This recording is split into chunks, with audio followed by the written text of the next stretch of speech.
High pressure remains with us into next week, with further frost and fog, but becoming increasingly breezy.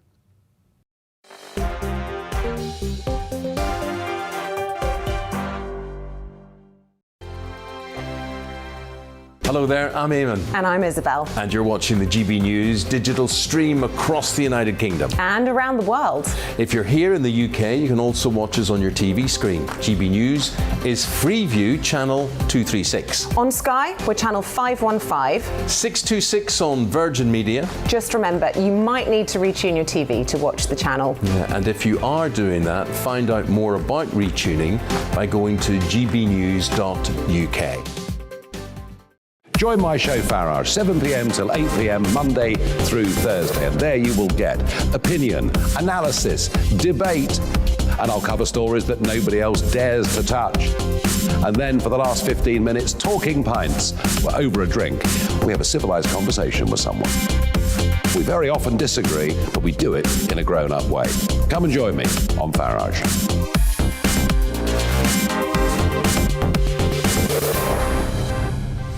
I'm Dan Wootton. Join me Monday to Thursday from 9 to 11 for the feistiest and most fun news debate on TV, where free speech reigns. I'll bring you a sharp take on the day's biggest stories, bombshell newsmaker interviews, and A-list guests. And I guarantee you, no spin, no bias, no censorship, and no reason to go to bed. That's Dan Wootton tonight, Monday to Thursdays from 9 on GB News. Hello there, I'm Eamon Holmes. And I'm Isabel Webster. And we hope you can join us for Breakfast with Eamon. And Isabel. You make me laugh out loud, belly laugh. Is that important first thing in the morning? Yeah, absolutely. And there's me trying to be deadly serious.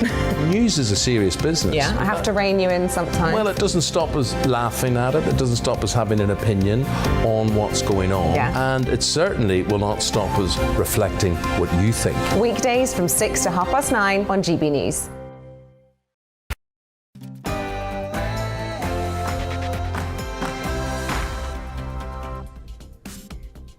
Good evening, I'm Mark Steyn, live on your telly and live on your wireless. I think I'm also live on your fax machine, but you may need to get a bigger roll. Let's get the party started, as Shirley Bassey likes to say. Oh, no, wait, that's not Shirley Bassey.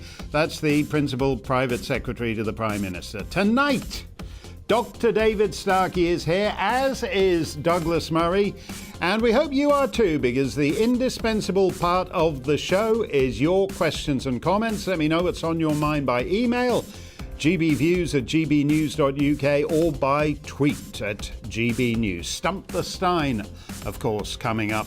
But first, as always, on GB News, here's Polly Middlehurst with the news headlines.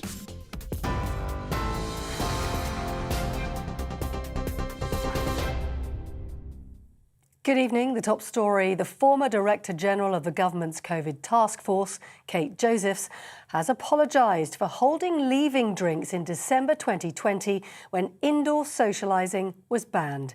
It comes after it emerged two parties were held the day before the Duke of Edinburgh's funeral in May. Downing Street did apologise, saying it was deeply regrettable they took place at a time of national mourning. Restrictions at the time meant the Queen had to sit alone for her husband's funeral the following day.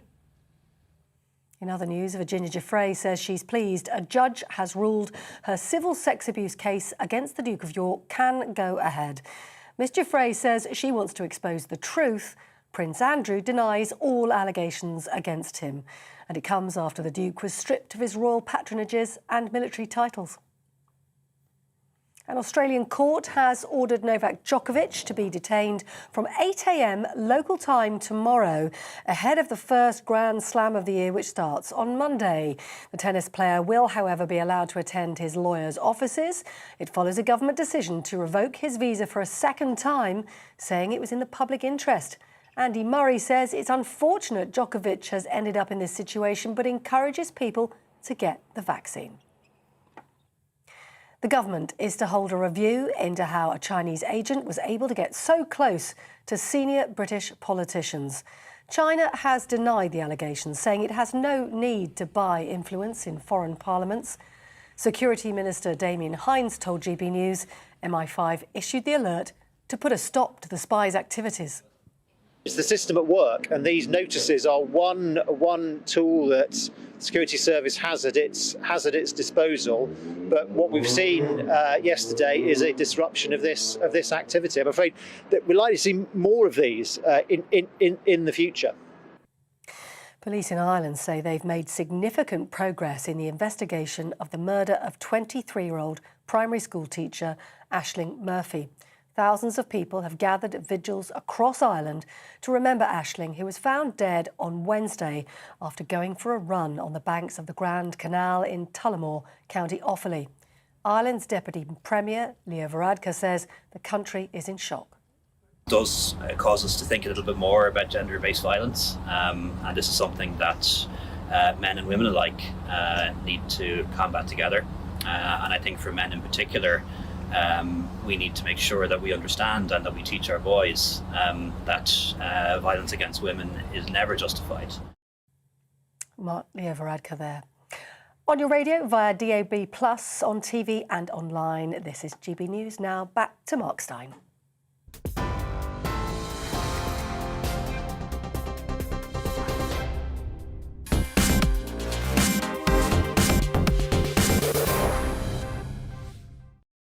What a week. 10 Downing Street has now been voted the third best nightclub in London after Heaven and Studio 338. They're going to rename it Studio 10, or maybe the Ministry of Sound. Very Whitehall.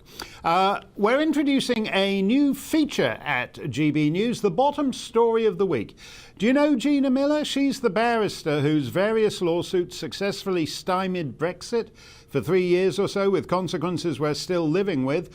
Because of her courtroom victories, Power List, which lists all the people with the power, named her the, quote, most influential black person in the United Kingdom. And GG2 Power List, which is an entirely different power list, we really need a power list listing all the most powerful power lists. GG2 Power List listed Gina as the 26th most influential British Asian. Yesterday, Mrs. Miller launched a new political party called the True and Fair Party. I'm not sure that's a good name for a political party. I know it's an auditing term, but in the wider world, it sounds like a description of the milkmaid loved by a shepherd boy in some ancient folk tale.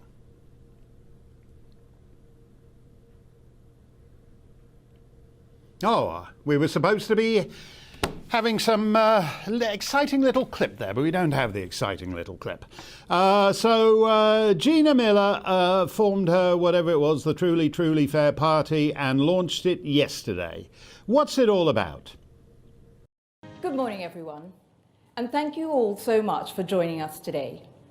My name is Gina Miller, and some of you will know me from the court cases against the governments of Theresa May and Boris Johnson. Before we get on to the elective dictatorship stuff, let's deal with the bit before. Good morning, everyone, and thank you all so much for joining us today. By everyone and thank you all, she was referring to all 13 people in the room, most of whom were members of her team or the, quote, communications fellows she'd hired, who'd apparently neglected to do any communicating. It was an empty-looking room. Once upon a time, you could have hunted buffalo on the deserted plains sweeping to the far horizon of that conference room. Good thing she'd only booked the Queen Elizabeth Centre and not Wembley Stadium. Asked why her new party would succeed when all the other exciting new parties, Change UK, UK Change, Change.Brit, Brit.Change, Britastic, Changeapalooza, all of them had all flopped. Gina Miller responded, this is a different time. The public have an appetite for a new party now. Not a single member of this mysterious thing called, quote, the public was present, but it was close to lunchtime, so perhaps at that hour the public had an appetite for a tuna wrap from Pret-a-Manger. But that's what's being power listed on the power list by all the power listers gets you. 0 members of the unwashed masses.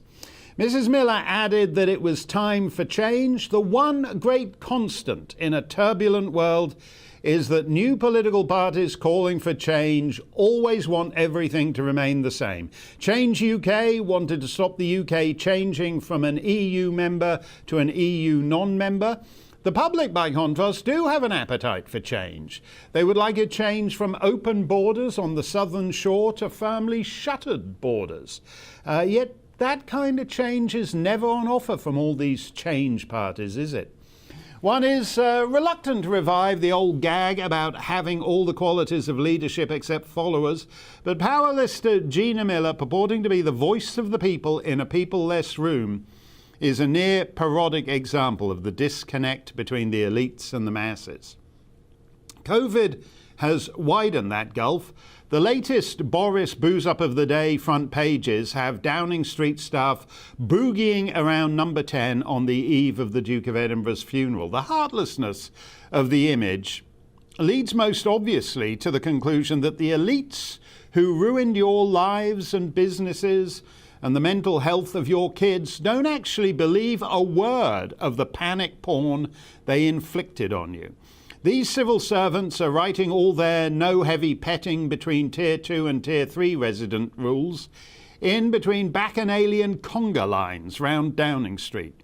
Yet that's not why these stories are on the front pages. They're on because the PM, starting in December, semi-partially and ever so tepidly broke from the Emmanuel Macron, Nicola Sturgeon, Justin Trudeau, Western leadership class lockdown with end consensus. And the object is to replace him with someone who won't wander off the reservation by so much as a toe. Same thing with Her Majesty's Australian government, which has just revoked Djokovic's visa. You put the visa in, you throw the visa out, you do the jokey-cokey and you throw him back into detention. Omicron is everywhere in Australia. It's dripping off the chandeliers at Yarralumla. It's dropping from the salivating jaws of every dingo at Ayers Rock. They should just rename the country Omicronalia. But instead they're doubling down on a massive 2-year public policy failure because it's all they know how to do. What do you reckon? You can email me, gbviews@gbnews.uk, or you tweet tweet me at gbnews. Douglas Murray is the best-selling author of The Madness of Crowds and The Strange Death of Europe, and we are always delighted to see him. Douglas, I didn't really mean to pick on Gina Miller there, but we have all around the Western world, we have a fairly ridiculous set of elites. And when she says that the problem is an elective dictatorship, I would suggest that on Brexit and a lot of other issues, the problem is actually closer to the old-fashioned kind of dictatorship, in that no matter what the masses vote for, they're not going to get it. And that's true of Brexit and immigration and all kinds of issues. Yeah, I wish, I'm watching that clip, I just really regret again that I wasn't able to make the launch of Gina Miller's new party yesterday. Not just because I could have doubled the size of the audience, but because it would have been just so fun to have seen that lack of charisma going on in person, to hear those banalities all wrapped up as if they were new. You know, she said things like, we want to address real issues for real people, as opposed to all those politicians who stand up and say, I want to address unreal issues for totally imaginary folk. Anyhow, but the point is Gina Miller, this is a great, just an absolute top of her career, because remember all those years where Gina Miller was dragging out her court cases against Brexit, she always said it was a sort of a non-political act. Whenever anyone said, aren't you interfering in the nation's politics? She said, no, hang on a minute. I'm purely exercising this legal right and testing a legal structure just to make sure that we're doing the right thing. The testing always ended up to be to try to stop us leaving the European Union, but it was always as if it was a sort of pseudo-academic exercise, very interesting test. Yeah. And yet, amazingly, it turns out now that Gina Miller had political ambitions all along. Who could have guessed it, Mark? Who could have guessed it? Yes. Yes, in fact, I love that phrase, though, real issues for real people, because it's ridiculous at any time.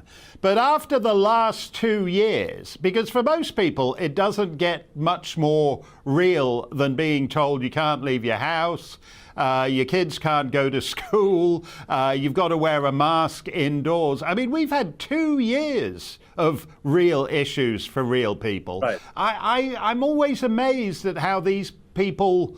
their cliches travel on regardless of anything that happens out there in the real world. Yeah, I think if you have an opportunity later in the program, you should put Gina Miller's speech up against the interview given this week by Vice President Kamala Harris. She was asked about a policy, and she was asked in an interview, why don't you do this thing? She said, we're focusing on the thing we're doing, and that's a thing.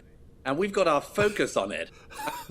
I'm slightly making it more gripping than it was, I have to say. But yeah, these banalities that politicians speak in, and they always go in one direction, as you say, like the status quo thing.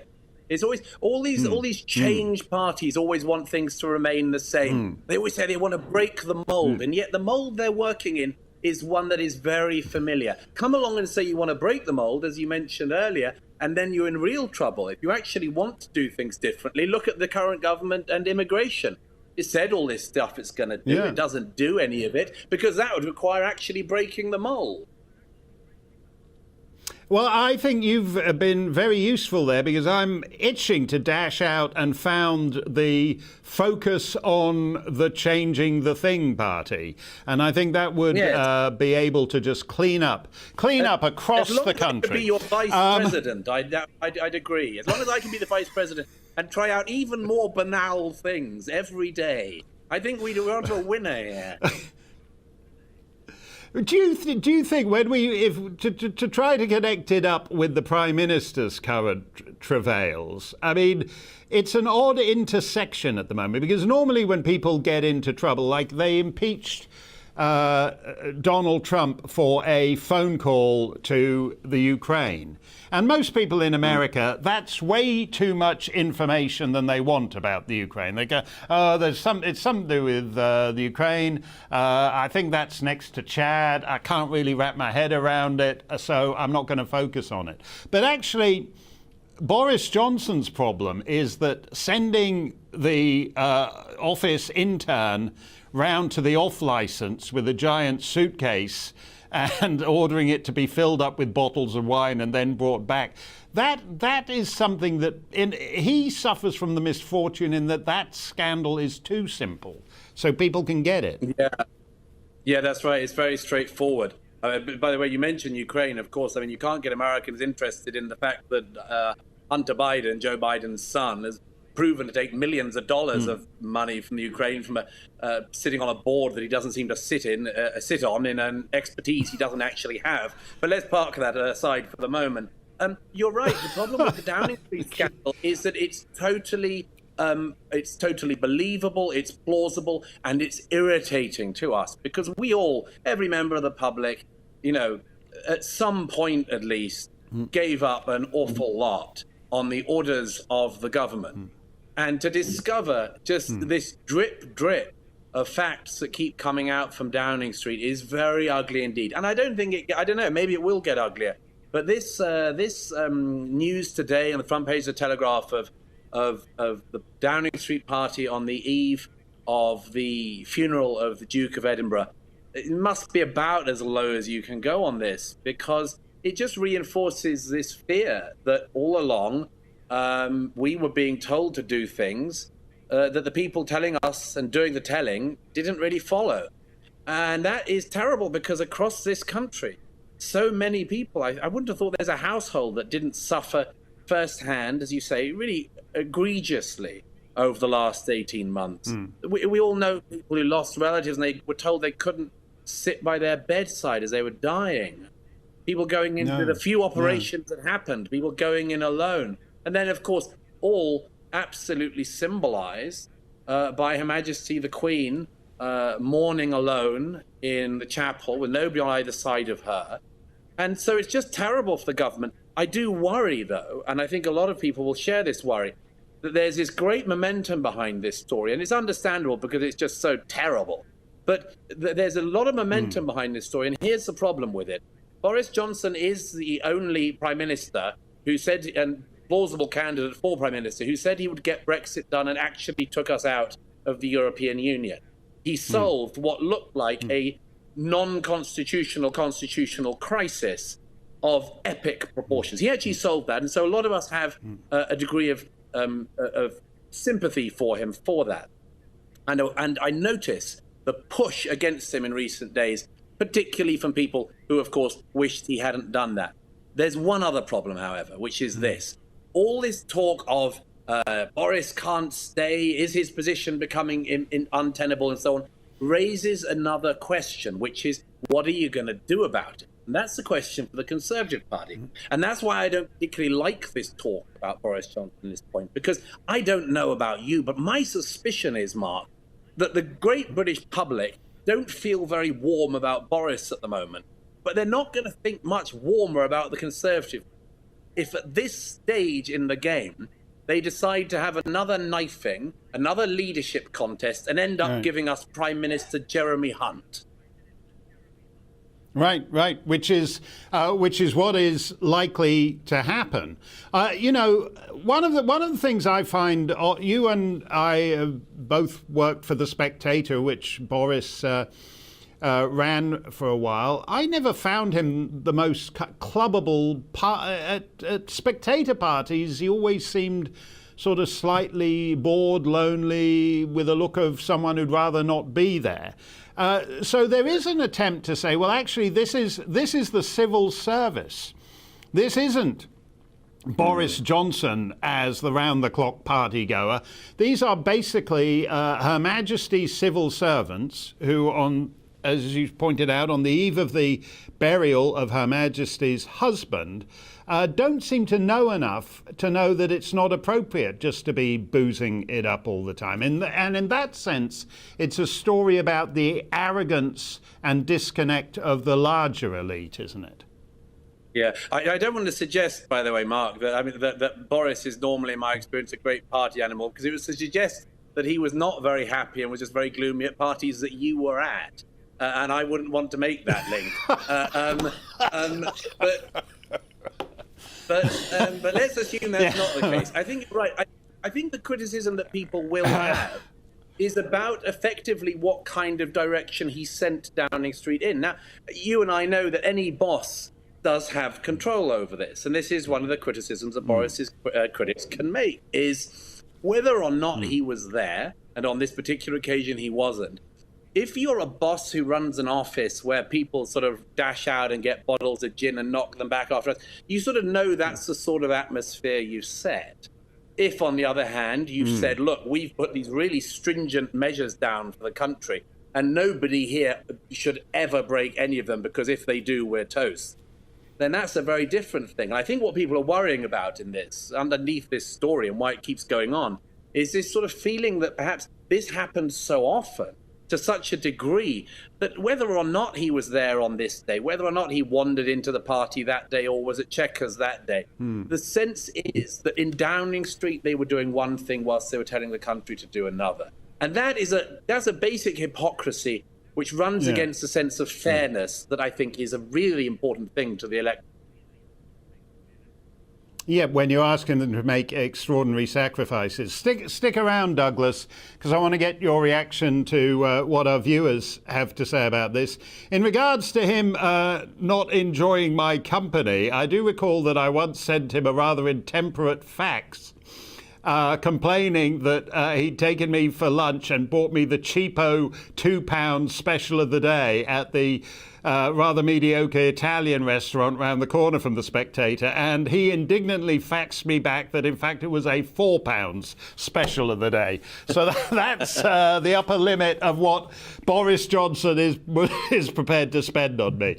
Okay, let's get to your views of this situation. GBviews at gbnews.uk. You can ask me anything for Stump the Steyn coming up later at GBnews for all you Twitter aficionados.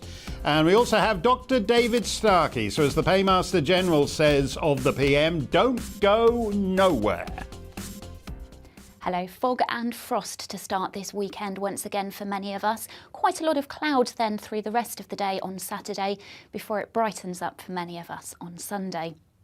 Now, high pressure has been with us for quite some time, still in charge of the weather at the moment, but we do have these weather fronts waiting in the wings and they will start to influence our weather during the course of this weekend. But before then, fog and frost are the order of the day. Overnight tonight, reforming quite widely, particularly across parts of England and Wales. Central and eastern England particularly prone, I think, to some fairly dense fog patches tonight and into the start of the day tomorrow. And we do have a weather warning in force. Also a frost forming fairly extensively once again, perhaps not quite as chilly though as some recent nights. So Saturday will start on rather a grey note for many of us. Any fog slow to lift and likely to lift into low cloud rather than clearing completely. So it will be quite a grey day for the majority of us on Saturday. Having said that, a few brighter spells, most likely I think across some northeastern parts of England and Scotland. Temperature-wise, nothing particularly special and it will feel fairly chilly underneath all that cloud. Then overnight Saturday into Sunday, we won't see quite as much fog as we have done over some recent nights because of that cloud, which will be fairly stubborn. So a fairly cloudy night, keeping temperatures a little bit higher than they have been of late, but still a rural frost is likely. Then into Sunday, we start to see this weather front gradually edging its way southeastwards across the country. That will bring a band of thicker cloud and some patchy outbreaks of mainly light rain and drizzle. A few brighter spells ahead of it, but clearer conditions following on behind and turning a little bit cooler than it has been, particularly across parts of Scotland. High pressure remains with us into next week, with further frost and fog, but becoming increasingly breezy.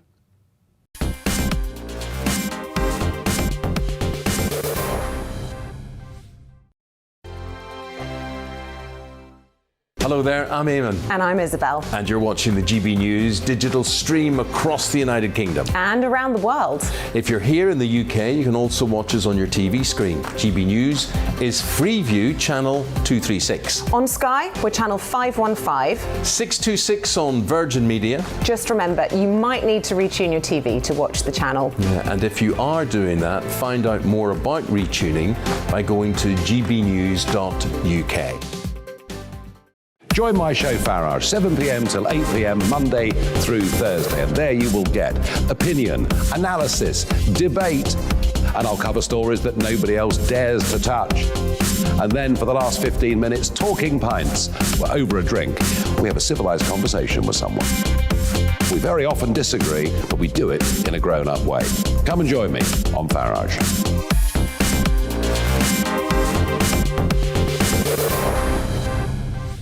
I'm Dan Wootton. Join me Monday to Thursday from 9 to 11 for the feistiest and most fun news debate on TV, where free speech reigns. I'll bring you a sharp take on the day's biggest stories, bombshell newsmaker interviews, and A-list guests. And I guarantee you, no spin, no bias, no censorship, and no reason to go to bed.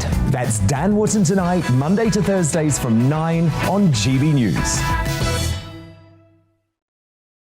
Hello there, I'm Eamon Holmes. And I'm Isabel Webster.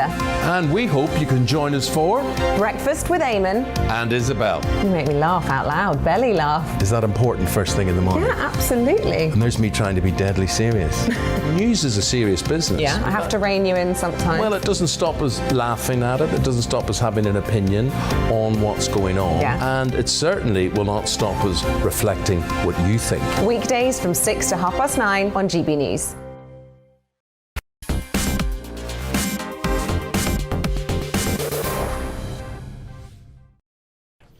Welcome back. Let's get straight to your comments. Douglas, I just want to. I just saw this on Twitter, and it struck me. It's from Les Calderwood, who's from Northern Ireland, and he says, "I've had enough of these trade deals over my birthplace of Northern Ireland. Full British citizens are not to be traded like slaves to the EU and UK elite leaders." Liz Truss has released a statement to such a deal. We are not for sale. This struck me as rather an interesting angle, actually. In fact, the residents of Northern Ireland are being treated as somehow a bonus that gets thrown in with the trade deal in the way this Northern Ireland Protocol is being negotiated. It's a very weird way of looking at it. You're negotiating a trade deal with the European Union, and you get a 1.5 million British subjects thrown in for free as a bonus. And that's what this guy doesn't like about it. What are your thoughts on that, Douglas? Settlement that exists at present in relation to the deal. There's a lot to not like about the agreement as it currently stands, and why there are good reasons for the government to try to go back and address that. What I mind about that is actually something even beyond what your viewer refers to on this occasion, which is what I mind about it most is this strange way in which violence is sort of used in the background as a negotiating tactic. I mentioned this a bit during the deal when it was going on. You quite often heard people on the pro-EU side saying, well, you know, if you don't do everything we want, we can't promise that the militia groups of Provisional IRA and others mightn't come back.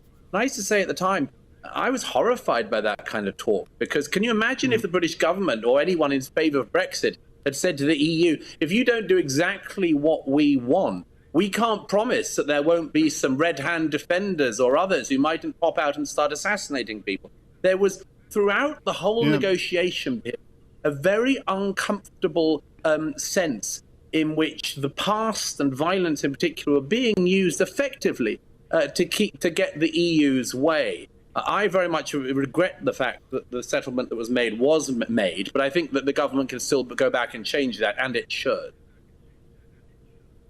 Well, you know, that's standard EU behaviour. You remember whatever it was 15 years ago when they were doing the European Constitution, as it was then called, and they were trying to sell it to various unenthused continental electorates. You had all these high-ranking people at the European Commission saying it is, I said to you, it is a choice between the European Constitution or another train to Auschwitz. This is the banality of the European political discussion. Completely shocking. I've got one question for you, Douglas. I just want to make sure we get to it. It says, besides your new fitness regime, what's your new book about? You do look fabulous, by the way. I think the last time I saw you in the flesh, I was concerned you'd let yourself go a bit. But everyone has been saying you're back in shape now. Besides your new fitness regime, what's your new book about? The new book's out in April. It's called The War on the West, and it's a book I've been working on for a long time. It's my biggest run at what I regard as being the enemy, who I believe has got sloppy and left the goal open. So I'm running straight at it. It's out in April. You can pre-order it now. And the fitness book is the one after, obviously. You need to be like Olivia Newton-John and Angela Lansbury and put out your own fitness video, Douglas. The War on the West. He was just pussyfooting around with the strange death of Europe and the madness of crowds. This is the real hardcore, straight to the heart of it. The War on the West. We look forward to that, Douglas, and we look forward to seeing you again. Keep your emails and tweets coming. Stump the Steyn will be right along. Given that it's COVIDSTAN now and forever, I thought we might have another news spot at GB News, public health messaging around the world. How about we start down under? Here is the Premier of Western Australia, Labour's Mark McGowan, with simultaneous translation into Aboriginal English. This is an important message to keep Aboriginal people safe. And the message a proper important one to keep everybody safe one. You can die from the corona or get really sick. You can pass away from this corona or you can get really sick one. It's time to get the corona needle to keep people and country strong. It's time to get them this needle corona to keep them but all the people and country proper strong one. The Premier of Western Australia and his simultaneous translator. We have quite a few Australian viewers. I'd be interested to know what any Aboriginal Australian makes of that. By way of contrast, you may prefer from Texas, this week's Dallas City Council meeting. You're gonna get corona from Mona. Don't vaccinate. Don't wait. Don't hesitate. You gotta vaccinate in the Lone Star State. Vaccination is so great. Vaccinate me all day long. Vaccinate your daddy and mom. Vaccinate my body. Vaccinate me at the party. A vaccine dream. I love the vaccine all day long. I want to vaccinate your mom. I want to stick it deep in your arm. Oh my, where are you? I want to vaccinate you, but you can't hear my song. It's going to get a lot worse before it gets better, folks. Are you like the Prime Minister and his bevies of spads working in the garden right now? On his birthday in March last year, Kieran McArdle of Coleshill in North Warwickshire sat in his garden with 3 friends. An hour later, the crazed zealots of Her Majesty's Constabulary arrived to break it up, and Mr. McArdle got fined £100. He now wants a refund, quite reasonably enough. Maybe everyone who's been fined these last 2 years for similar incidents should get a refund. And maybe more than a refund, maybe they should get compensation, like the Windrush guys. Because as we know from all the parties, it turns out the government's inflicting these you're all going to die fantasies on their unfortunate subjects don't believe a word of them. And equality before the law is one of the most basic principles in any free society. So either Kieran can have his party and Boris can have his party, or neither of them can have the party. Don't touch that dial. We're coming right back with Dr. David Starkey. He's next on GB News.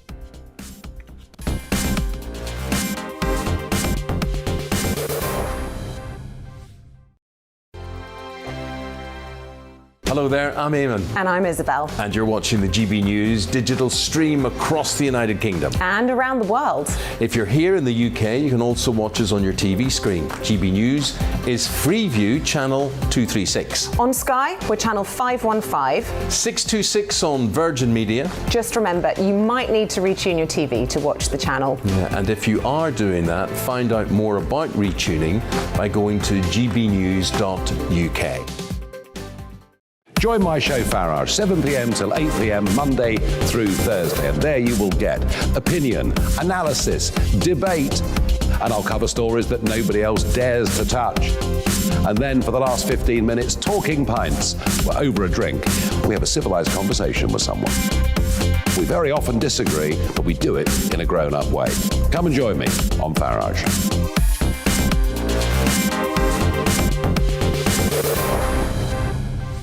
I'm Dan Wootton. Join me Monday to Thursday from 9 to 11 for the feistiest and most fun news debate on TV, where free speech reigns. I'll bring you a sharp take on the day's biggest stories, bombshell newsmaker interviews, and A-list guests. And I guarantee you, no spin, no bias, no censorship, and no reason to go to bed. That's Dan Wootton tonight, Monday to Thursdays from 9 on GB News. Hello there, I'm Eamon Holmes. And I'm Isabel Webster. And we hope you can join us for Breakfast with Eamon and Isabel. You make me laugh out loud, belly laugh. Is that important first thing in the morning? Yeah, absolutely. And there's me trying to be deadly serious. News is a serious business. Yeah, I have to rein you in sometimes. Well, it doesn't stop us laughing at it. It doesn't stop us having an opinion on what's going on. Yeah. And it certainly will not stop us reflecting what you think. Weekdays from 6 to 9:30 on GB News.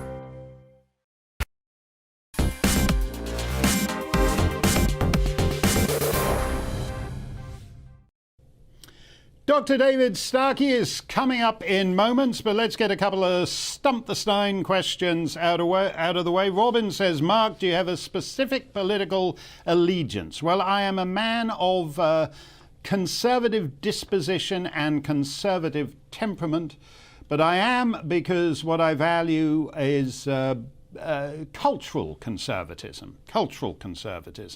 So the trendy, groovy kind of conservatives are not really my bag. There was a moment in that last leadership election where all the candidates suddenly started boasting about their various drug habits. I think some guy said he'd been doing some hashish when he was in Afghanistan, and I think somebody else said he'd done a little heroin injection when he was doing a temporary job in the United States. And I think Boris Johnson talked about how he'd been doing cocaine. And I'm not really into drug fiend, sex fiend conservatism. I'm a believer in a broader cultural conservatism.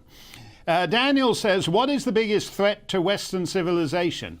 Well, I would say that's the West's elites who, as we were talking about, are driving the whole joint off the cliff. People will blame America the most because it's happening on America's watch, and the rest of the West is getting dragged off the cliff in its wake.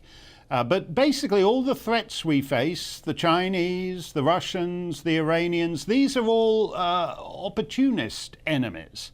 They wouldn't be able to make any headway if it weren't for the West's elites betraying their entire civilizational inheritance. That's just a small thought for the weekend there. If you are partial to either medium, TV or radio, both of which we're on right now, whatever's your bag, you will be very familiar with the eminent historian Dr. David Starkey. He's not just a TV and radio personality, but he's also a death-defying daredevil, rather inspirational to the rest of us in this trade because he survived innumerable examples of what would be self-detonating, career-ending moments for anybody else. As an historian, he takes the long view, calling Henry VIII the first Brexiteer. If only we'd had him around instead of Theresa May. It's great to see you, David. Let me start with history because it gets to a sort of theme that percolates through every news story these days, which is that to pretty much everyone under, 47, 53, the very concept of history seems to be dying. They're stunned to read 3 lines about the Duke of Wellington and find he's not as multicultural or in favour of trans rights as they are. The idea that he's a different man who lived at a different time and should therefore be considered in the context of that time seems to be beyond them, beyond their imagination. I mean, that's the death of history, isn't it, David? It is. The thing that's really strange is we're in a world that boasts about multiculturalism, about the importance of trying to understand other cultures. But what we completely fail to understand, of course, is that famous phrase, the past is another country. In other words, that it too had independent values, it too stood equal and human with us, it too deserves treating as an equal. And instead, on the one hand, we're told we mustn't, dare I use the word, Aborigines. We mustn't patronize Aborigines. We must recognize their cultural distinction and authenticity. But on the other hand, we visit this gigantic patronage on the past. Let me give you a little example of it. You were talking about death-defying experiences. One of my more death-defying experiences was appearing on Jamie Oliver's Dream School with a group of carefully selected children who were designed not only to be unteachable, but to be unsociable, intolerable, and generally destructive. And one of these people, once he got to know me a bit better, explained how superior he felt to Sir Thomas More because he knew that burning heretics was wrong. Now, can you imagine that depth of cultural condescension? Here was a boy who could barely speak English, dismissing with contempt a man who was fluent in Latin, in Greek, in English, who came up with one of the greatest ideas of mankind, the idea of utopia, and this unconscious, childish patronage. But we are to blame. My generation and yours taught these people. Well, you're right about that. Mark, what is the point? Surely is that what we're reaping now is what we all sowed in the 1960s and 70s. This is the natural end of liberalism. Liberalism, which of course I benefited from. You know, I'm gay. I was involved in all that start off. But unfortunately, liberalism consumes itself. It can't stop. This is the great problem. We are going through now the equivalent, woke is the equivalent to the 1960s of what the terror was to the beginnings of the French Revolution, which we all thought was a nice liberal little revolt on the lines of 1688. That's the problem. And us as conservatives have come up with no satisfactory answer.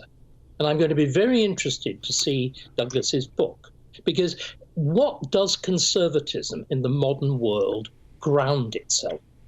What do we actually really believe in?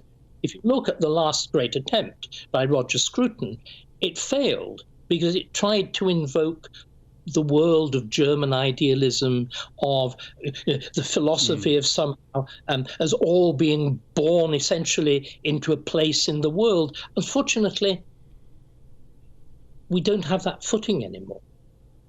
Conservatives have failed. No. We have failed. We have not come up with an alternative language. I mean, my view is that there is a language, and that the language has to be the language of history.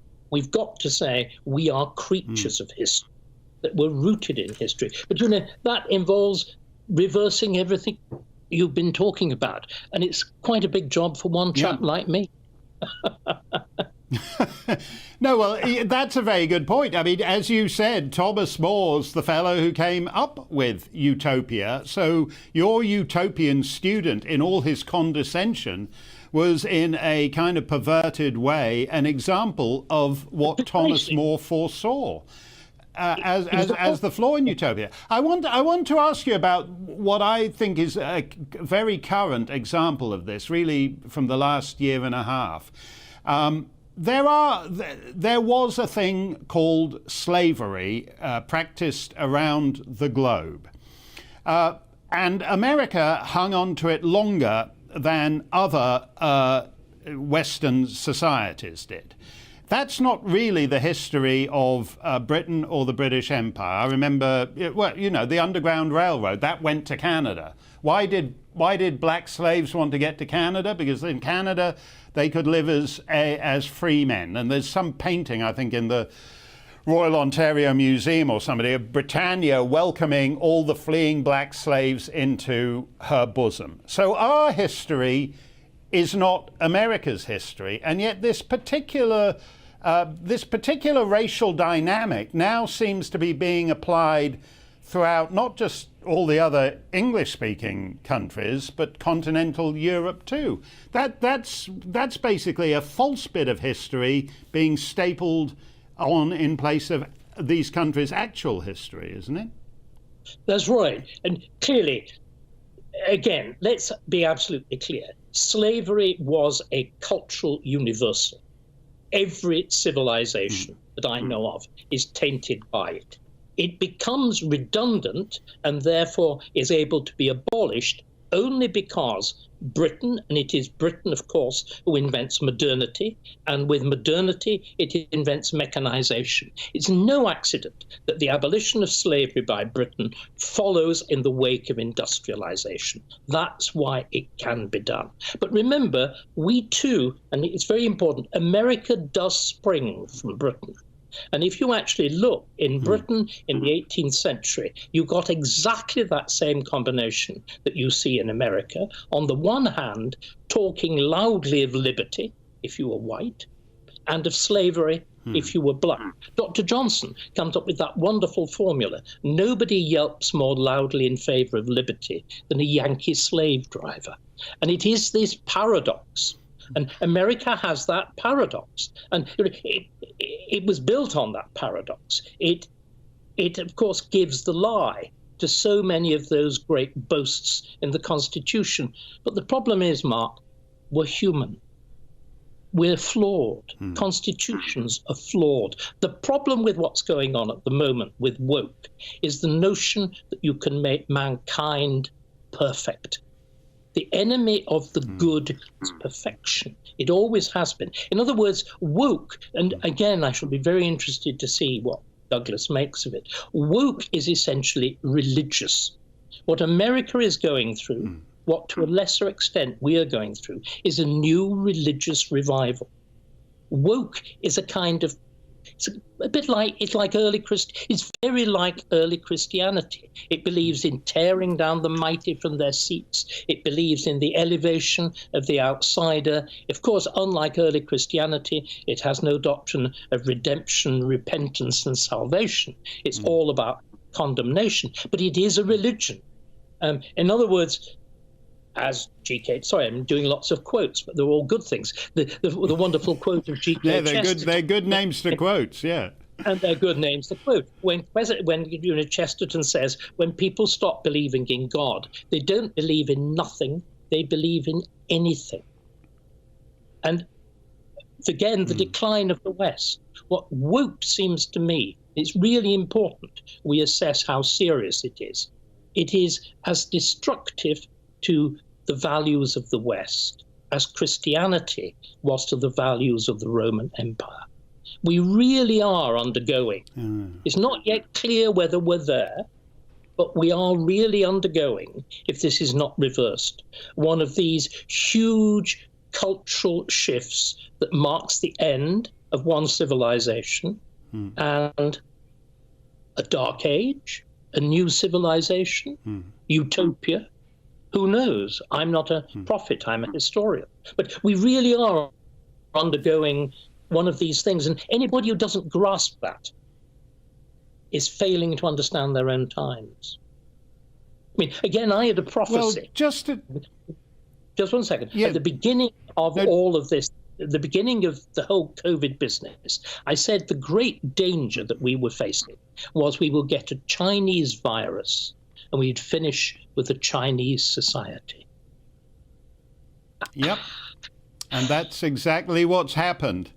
All the things the Chamber of Commerce types said 30 years ago, that liberalizing China's economy would make them more like us. Instead, on freedom of speech, freedom of movement, we're becoming more like them. I want to pick up on what you said about Christianity, though, because that would seem to be the obvious thing, that we are not. It's been a long, slow decline, but it's accelerating. Churches are closing all over England. I think the Church of England has just put another 400 on. You never hear the Archbishop of Canterbury or say anything unless it's something to do with climate change or Dominic Cummings going to visit his in-laws or whatever that thing was. And so Douglas, in a way, we've raised this question before. Douglas loves the Church of England for the old buildings, for the hymns, for the language of the King James Bible, but he can't quite bring himself to be a believing Christian. And it's the same scenario in the Michel Houellebecq novel Submission, about an Islamic France. And that in that void, people look for something else, whether they turn to climate change, whether they turn to wokery, or whether they turn to the jihad. But they're not going to turn to faint hearts like the Archbishop of Canterbury. No, they're not. Do you remember, actually, last Easter, he celebrated communion in front of a kitchen cabinet? The death of that tradition of beauty. It's quite extraordinary. But again, there's something else we need to remember. The Church of England has never recovered from rediscovering Christianity. The Church of England, before the Archbishopric of Michael Ramsey in the period after the Second World War, was really English Shinto. The church that Douglas reveres, that I, even though I'm an atheist of a Quaker background, I call myself a high church atheist. The church of the old Anglican establishment really worshipped England. It was the English worshipping themselves. It had become that tradition of decency, of choral beauty, of the certain decorum and order. That was what it was. It had really very, very little to do, I'm afraid, with primitive Christianity, which, you know, again, I'm sorry, like woke, really does believe in pulling down the mighty from their seats. So it's a very odd sort of Christianity that effectively worships the King of England as its head. You know, it was dear old Henry VIII. It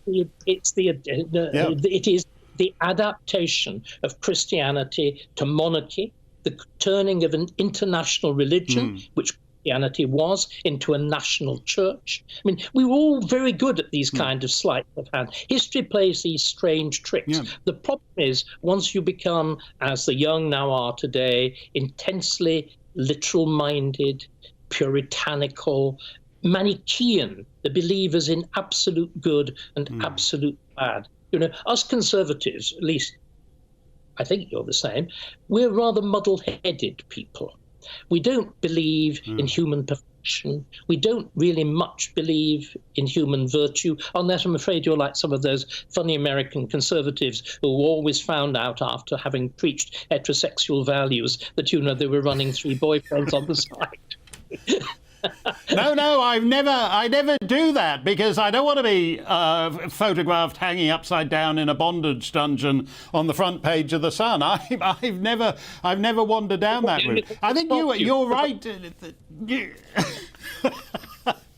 You're right, though, about the Church of England, you know, because it always you always had the vague impression that God was an Englishman, you know, perhaps a little like George V, and that was, and so it was able, but as a secular religion for all, it was just sort of, it didn't do a lot of God bothering, but it was just religious enough to hold the thing together, and that's what we seem to have got away from. Just quickly, David, because we're running out of time. But is there an answer to all this? Can we turn it around? I think the only answer is what the next generation is doing. I don't know about you. I get the sense that particularly young men are getting rather fed up of being told that they're natural rapists, that their ordinary instincts are disgusting. I think that so much of woke is essentially misapplied feminism, and feminism lies at the heart of much of it. Now, I'm not becoming an incel, I'm not, you know, doing anything of that, but I think there may be, we must hope for, a kind of cultural rebalancing. But it will be one generation different from the next. That's a very good note on which to end. Thank you very much, David Starkey. Great to see you. We are all out of time, but never fear, because you are in the best of hands for the next hour. Alistair Stewart is in the house, and he is going to get your weekend off to a terrific start. Have a spiffy weekend. Stay safe, stay free. Hello. Fog and frost to start this weekend once again for many of us. Quite a lot of cloud then through the rest of the day on Saturday before it brightens up for many of us on Sunday. Now, high pressure has been with us for quite some time, still in charge of the weather at the moment, but we do have these weather fronts waiting in the wings, and they will start to influence our weather during the course of this weekend. But before then, fog and frost are the order of the day. Overnight tonight, reforming quite widely, particularly across parts of England and Wales. Central and eastern England particularly prone, I think, to some fairly dense fog patches tonight and into the start of the day tomorrow. And we do have a weather warning in force.